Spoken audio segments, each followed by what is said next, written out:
So let me just quickly introduce Stephanie. So Stephanie is coming at us from Glacier Bank. Are you in South Dakota? Nope, so we're actually based out of Kalispell, Montana, but we cover the majority of the Northwest, right? So we have divisions in Washington, Idaho, Montana, Utah, Nevada, Arizona, and forgive me, in Colorado. Wow. Yeah, I don't know why I said South Dakota. Glacier, as in Glacier National Park, as in, okay. So thanks for joining us. So Stephanie is here to talk a little bit about their what they're doing in AP in terms of AP automation using some of the tools like Workflow. And so Stephanie, you're gonna share a little bit of that, right? Correct. In terms of the screens? Okay. Perfect. Okay, so I was kind of asked just to give a little bit of background and just to kind of go into the details of how we utilize Workflow within SharePoint. So I guess just for brief background, so I've been in the accounts payable department of the bank for 10 years. So if we want to go all the way back 10 years to what our process looked like then, we were very outdated at the time, right? So we actually at that point, and we knew we were outdated, but we were still FedExing invoices from our divisions, which, as you mentioned, are, across multiple states, all coming to the headquarters here in Kalispell, and then we were going through and putting them in order. The divisions were writing descriptions on them. We're a bank that utilizes Jack Henry. Jack Henry was no longer supporting their accounts payable software, so it hadn't had any upgrades to it. So then we were typing what the divisions had already written on the invoice. I mean, it was about as outdated as you could get, right? And we were maintaining all of those via paper. So 10 years ago, we weren't even scanning the invoices. So fast forward to 2015. Finally, it made its way up on the projects list that we knew it was really time to get with the times and get a workflow going, right? So that's when we, reached out, did some vendor due diligence, and ended up becoming a Flexi customer. And so for sure, one of the things we were really interested in was, having that built-in workflow. So that's the piece that I kind of was just going to focus on here today. And I am using a really simple example, and this is what I'm showing on the screen would be what's considered our most extended workflow. So we do vary in the size of our division. So this is a really good fit for our larger divisions, but it might not be the ideal workflow for a smaller division, right? It kind of depends on how many people you have involved in accounts payable and how many invoices you're processing, right? So this is definitely one of our larger banks. So this is what we like to lay out, and as we acquire banks and when we initially rolled out Flexi is like, this is the ideal workflow, and the further you extend out your workflow, the more benefit you're going to see from having that built-in workflow. It really takes having people involved. Because I personally would never want to be someone sitting in a back office just entering invoices all day long. I don't think that would be enjoyable, right? So I'm just in SharePoint. So we are a bank where we chose when we first got with Flexi to have all invoices input through SharePoint. And I know not everyone does it that way, but that was our decision. And we have the actual Flexi Payables module is just specific and centralized to the team here because we wanted the divisions to be able to put on their own invoices, but we wanted to make sure that payment was really only being generated from one location. So for us, all of our divisions enter their own invoices into SharePoint, and so this is just kind of that ideal example of a really nice workflow, right? So you can see right here that I'm just down in the workflow. This is the Flathead Electric invoice, right? So the division, right, the branch receives their Flathead Electric bill.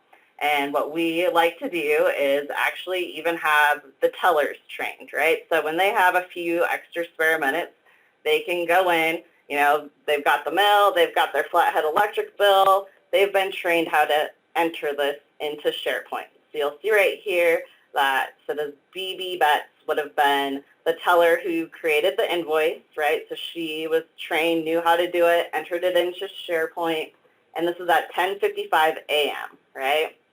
So our teller has now inputted the invoice that she received at her branch, and in the workflow, it automatically knows, okay, well, her branch manager is Libby Fields, right? So then the workflow moves the invoice from Bobby's workflow, kicks it right over to Libby, and you'll see that it wasn't really too much later that at 11:21 a.m., Libby Fields, the branch manager, got a chance to review that invoice and approve it.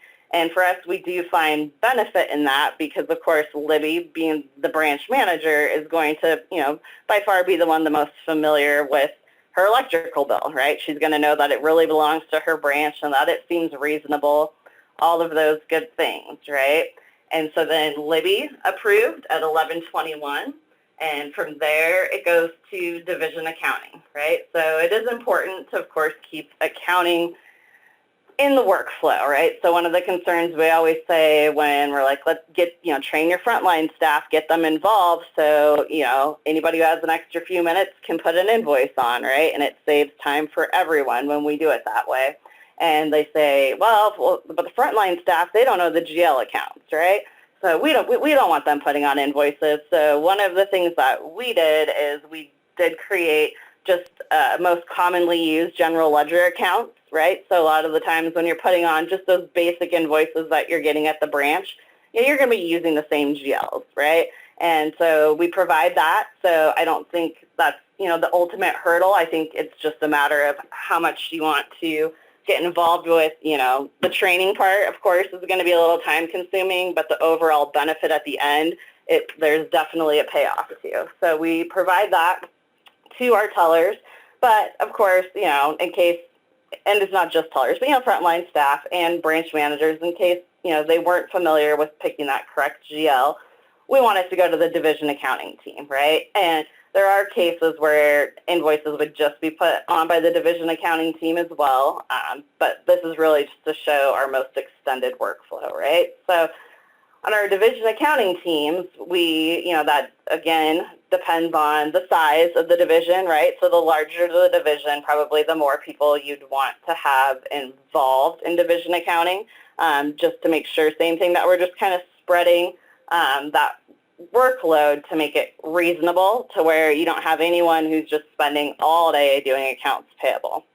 So you'll see here that Glacier has, 5 members of division accounting. So any one of those members can go in and really look at the invoice from that accounting aspect, right? So they can look and say, okay, did they pick the right general ledger account? How does this invoice look to me? And so then we have it go to them and they approve. And then from there, you'll see this one was actually approved at 11:36, right? So we're moving still pretty fast in real time, even though it's a lot of people involved, right? So then from division accounting, it goes to the division approver.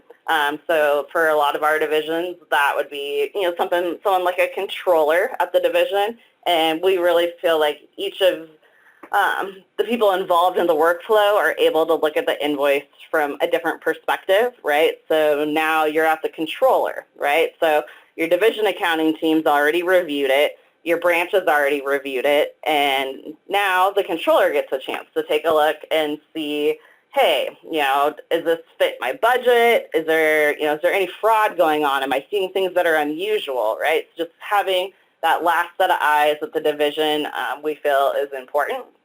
So you'll see where Kelly was able to go in and approve this invoice at 2:20. So we're still all same day. This thing's just moving right along through the workflow.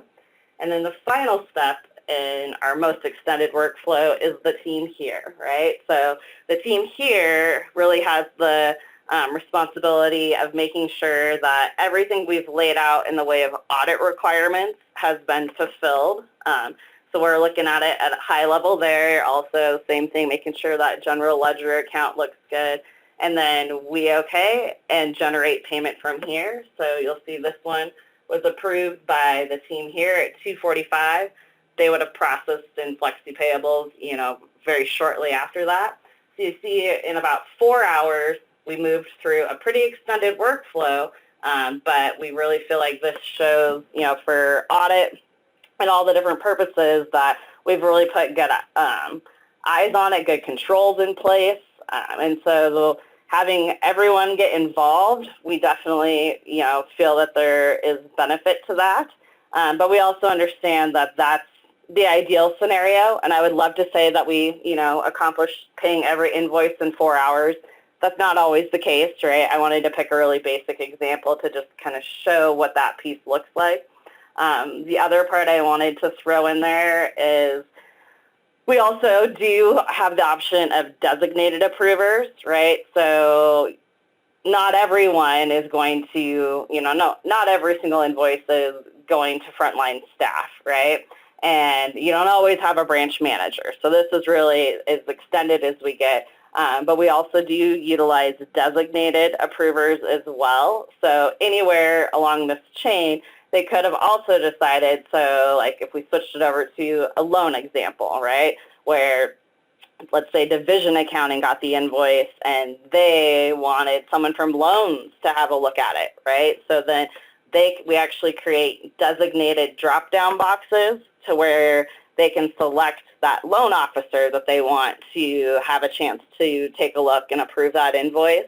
So you can really get even more specific as to adding additional approvers outside of just the accounting world, okay? And then it would still come back to division accounting, our division approver, and then of course finally to the corporate office here for final payment. So that is just kind of an overall view of kind of the ideal scenario. Does anyone have any questions?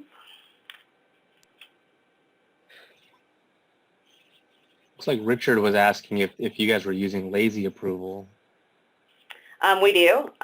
So for our branch managers, that's nice when you're out on the road to get those emails, and they can just jump in and approve, anywhere, outside of the office, which of course during COVID times is definitely a handy thing to have. So yes, we do use lazy approval.